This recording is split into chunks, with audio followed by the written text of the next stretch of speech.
మూడో రాశి మిథున రాశి. ఈ మిథున రాశికి శుక్రుడు బుధుడు ఇద్దరే బాగున్నారు.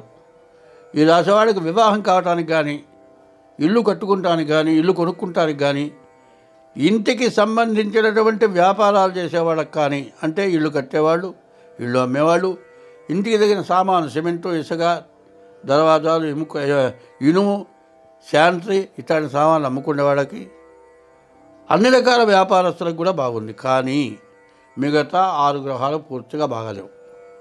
చెప్పాలంటే ఈ చెప్పింది బాగా సాగాలంటే మిగతా గ్రహాలు పూర్తిగా బాగాలేవు. ఇది గోచారం చెబుతోంది. గోచారం అంటే జన్మ నక్షత్రాన్ని బట్టి గోచారం వస్తుంది.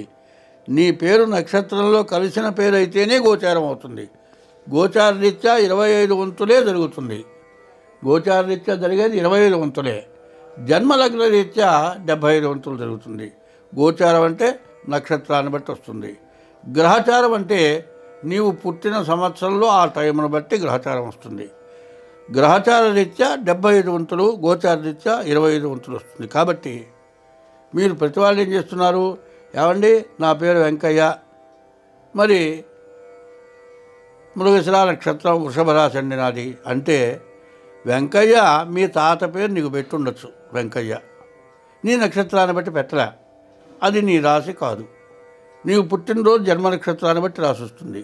కాకుండా ఇట్లా అనుకొని జాతకాలు అడిగి చెప్పింది సరిగా జరగలేదు, మీరు చెప్పింది ఒకటి నాకు జరిగేది ఒకటి అంటే సరిపోదు.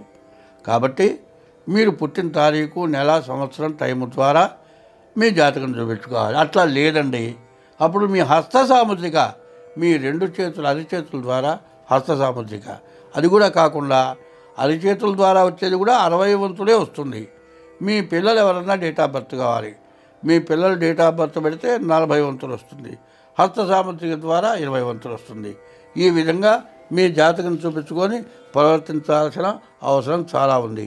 కాబట్టి ఈ రాశి వాళ్ళకి చాలా ఇబ్బందికరంగా కనబడుతున్నది.